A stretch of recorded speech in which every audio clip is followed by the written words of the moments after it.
Entonces voy a darle la palabra a Joan Melé para que comparta sus ideas sobre el tema de hoy.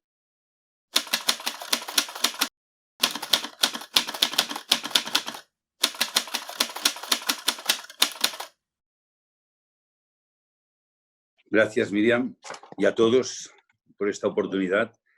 Y quería empezar recordando un libro que para mí fue importante, que se llama Tratados sobre la dignidad del hombre, de Giovanni Pico della Mirandola, Renacimiento, porque en esa época se muestra de una manera adaptada al lenguaje de la época, pero ¿qué es la dignidad del hombre? Es decir, ¿qué es ser plenamente humano, ¿no? El lenguaje de la época.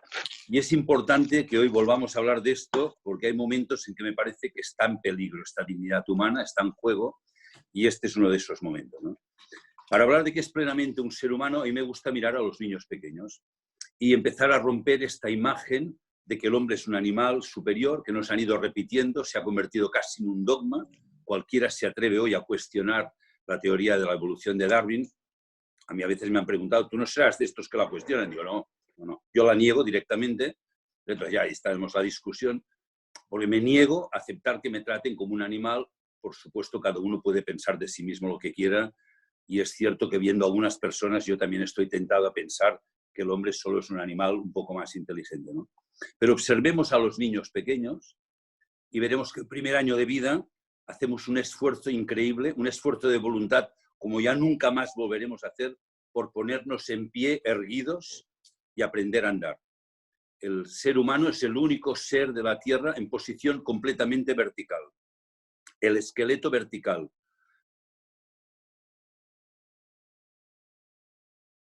Te has quitado el micrófono, Joan. No, yo no, alguien. ¿Hasta dónde habíais escuchado? Somos los únicos en vertical. Bien, entonces digo, observemos al niño pequeño, digo, de 0 a 1 año aprende a ponerse en pie con un esfuerzo increíble, aunque se caiga lo vuelve a intentar. Nunca nos preguntamos de dónde surge esta fuerza por querer erguir y cuál es el motivo. De 1 a 2 años aprendemos a hablar, otro gran milagro de la existencia que nos pasa desapercibido. ¿Cómo un niño aprende a hablar? Porque es fácil si le enseñas una mesa y señalando la mesa dices mesa, o una manzana dices manzana, o dices papá, señalando es muy fácil, pero ¿cómo un niño aprende palabras que no se pueden señalar? Palabras como quizás, acaso, sin embargo, desde luego, entonces. ¿Cómo puede comprender el significado de algo que no se puede señalar? Algo mágico que tiene ahí. Y de 2 a 3 años aprendemos a pensar, y alrededor de los 3 años sucede el gran milagro de la vida, que el niño o la niña, sin que nadie se lo haya enseñado, un día dice yo, por primera vez. Y es algo milagroso porque nunca hemos señalado a un niño o una niña diciéndole yo, estate quieto, ¿verdad? Yo no toques esto. Nunca le hemos dicho que es un yo. Y se siente que es un yo, una individualidad. Por tanto, para mí aquí está ya el milagro del ser humano, milagro, es decir, algo maravilloso en potencia, el potencial humano, o lo que llamamos la dignidad humana. ¿Y qué significaría ser plenamente humano? Desarrollar esa dignidad hasta el final. Fijaros que, a diferencia de los animales, al estar erguidos, las manos ya no tienen que estar en el suelo y se convierten en unos instrumentos para hacer lo que queramos. Los animales están especializados. Unos tienen alas y pueden volar, otros tienen aletas y pueden nadar, otros tienen, como los topos, palas para cavar. El animal es perfecto en su instrumento, pero está adaptado al ambiente y su cuerpo le determina, está especializado. El ser humano tiene manos universales. Como especialización son las peores, pero al ser universales podemos crear. No tenemos que adaptarnos al medio ambiente. No hace falta tener una capa de grasa de 10 centímetros para ir al Polo Norte. Nos cubrimos con ropa. Y si queremos volar no necesitamos alas. Creamos un avión. Somos seres creadores, ¿no?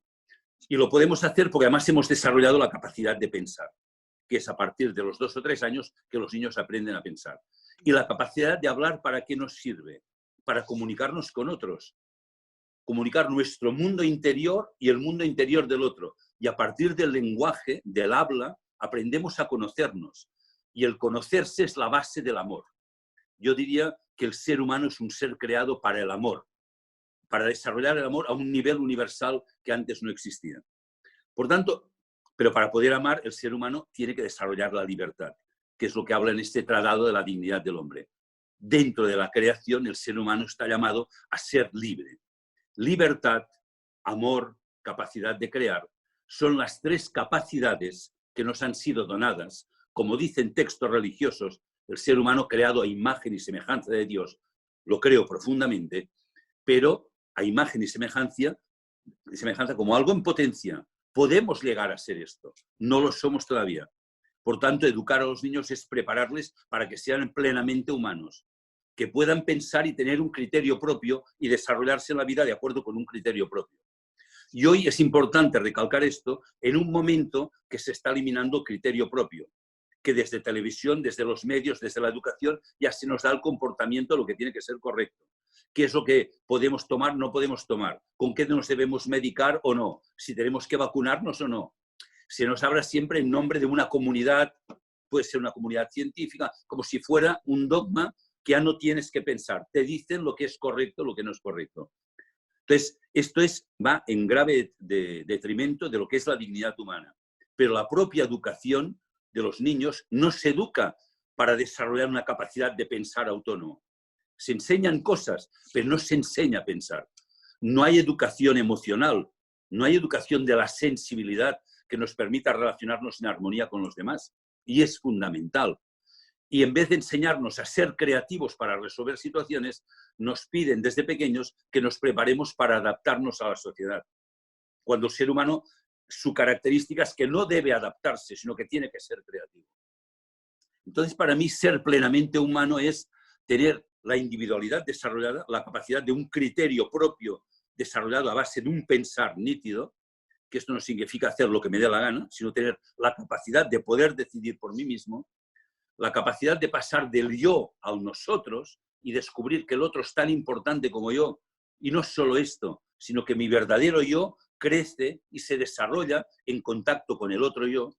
Y finalmente somos seres capaces de crear, lo hemos hecho a lo largo de la historia, hemos creado pirámides, hemos creado templos, catedrales, escultura, pintura, música, literatura, poesía, que a mí me encanta la poesía, y todos estos científicos que me dicen que la vida solo es una lucha por la supervivencia, les pregunto, entonces, ¿por qué al final de la cadena evolutiva hacemos poesía? ¿Qué tiene que ver la poesía con la lucha por la supervivencia? Nada.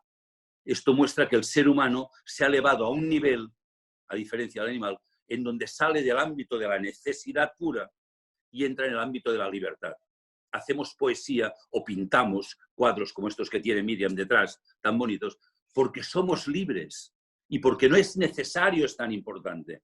No solo hacemos aquello que es necesario para mantener el cuerpo. El ser humano, mantener el cuerpo es un ámbito de necesidad, por supuesto, de este no nos hemos liberado, pero no es el sentido de la vida. Vivir una vida plenamente humana es una vida de criterio propio, de libertad, de amor, de entrega a los demás y, por supuesto, una vida de creatividad. Y que seamos capaces de llevar a la vida social y económica aquello que fuimos capaces de hacer en la escultura, en la arquitectura, en la pintura, en la música. Crear el nuevo arte social de saber cómo relacionarnos entre nosotros y con la tierra en armonía para poder cubrir las necesidades de todo el mundo y luego dedicarnos a la vida libre. La vida libre, como llamaban los griegos, en griego, skolé, de ahí viene escuela. Tiempo libre no es para hacer tonterías, sino el cultivo de la libertad. Dedicar el tiempo de más, cada vez más tiempo libre para más cultura, más lectura, más poesía, más música, porque esto es lo que nos hace humanos. Aquello que sale del ámbito de la necesidad y entra en el ámbito de la libertad, el amor y la creatividad. Como que solo era presentación, lo dejo aquí